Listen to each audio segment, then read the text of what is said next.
جانداروں سے بےجان کلام کون کرتا ہے؟ حضرت سفینہ رضی اللہ تعالیٰ عنہ دشمنوں کی قید میں آئے، انہیں پتا چلا کہ مسلمانوں کا لشکر کہیں سے جا رہا ہے، جیسے تیسے کر کے کافروں کے لشکر سے باہر نکلے۔ اب نکلنے کو تو نکل کے رستہ پتہ نہیں تھا، تیزی سے بھاگے، جنگل کے اندر آ گئے۔ جنگل کے اندر جیسے آئے، خونخوار شیر سامنے آ گیا۔ اب شیر سامنے آیا، اور آیا کس کے؟ وہ بھی رسول اللہ کے صحابی کے سامنے۔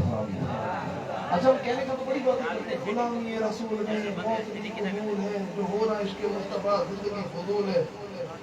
لیکن جب اس طرح کی چیزیں سامنے آ جاتی نا تو پھر امتحان میں پاس ہونا بڑا مشکل ہو جاتا ہے۔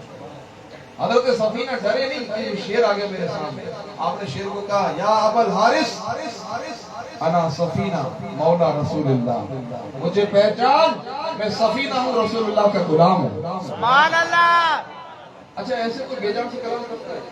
مجھے اب تھوڑا بہت پرانا ایک واقعہ تھا، کسی کے پیچھے کتا لگ گیا، کسی نے خود یہ واقعہ بتایا کہ یار میں نماز پڑھانے جا رہا تھا، میرے پیچھے کتا لگ گیا، تو وہ آیت مبارکہ وَقَلْبُهُمْ بَاسِطٌ ذِرَاعَيْهِ بِالْوَسِيلِ ثُمَّ بُكْمٌ عُمْيٌ فَهُمْ لَا يُبْصِرُونَ، یہ بھی آیت مبارکہ، یہ پڑھ لی جائے تو کتا پیچھے نہیں لگتا، کاٹتا نہیں۔ اس کو کسی نے کہا کہ یار جب تیرے پیچھے پڑھا تھا تو کوئی آیت پڑھ لیتا، کہا مجھے آیت یاد ہی نہیں رہی، ایڈی وچی اسپیڈ اتنی، اب بھول جی اس کو ذہن بھی نہیں رہتا کہ آیت پڑھ لے، چپل ہی نظر کو نہیں، ایڈی نوٹ پاتی تو ہیں، نسبتوں کی بہاریں یقیناً ہیں، لیکن بندہ جب ایسی سچویشن کے اندر آتا ہے تو پھر یہاں تو کچھ بھی نہیں رہتا، بھول جاتا۔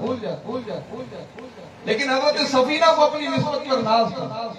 شیر کو کہتے ہیں یا ابا الحارث انا سفینہ مولا رسول اللہ، مجھے پہچان، میں سفینہ ہوں، رسول اللہ کا غلام ہوں۔ امام اصفہانی نے اس کو دلائل النبوت کے اندر لکھا، جب آپ نے یوں کہا تو شیر نے اپنی دم ہلانا شروع کی، گویا وہ حضرت سفینہ کو کہہ رہا تھا کہ آپ میرے پیچھے آئے۔ اب شیر صرف ان کا تابعدار نہیں ہوا، بلکہ ان کو آگے لے جاتے ان کو اپنے قافلے کے ساتھ واپس ملا دیا۔ سبحان اللہ۔ اور حضرت سفینہ کہتے ہیں جب میں قافلے کے ساتھ مل گیا، شیر جب واپس جنگل میں جانے لگا تو دھاڑنے لگا، تیزی سے دھاڑنے لگا، مجھے یوں محسوس ہوا کہ شیر مجھے الوداع کہہ رہا ہے۔ جب تجھے تیری نسبتوں پر ناز ہو جائے نا تو کائنات میں ہر شے اللہ تبارک و تعالیٰ تیرے تابع بنا دے گا۔ شاعر کہتا ہے برم جس کا نبی رکھے وہ رسوا نہیں سکتا،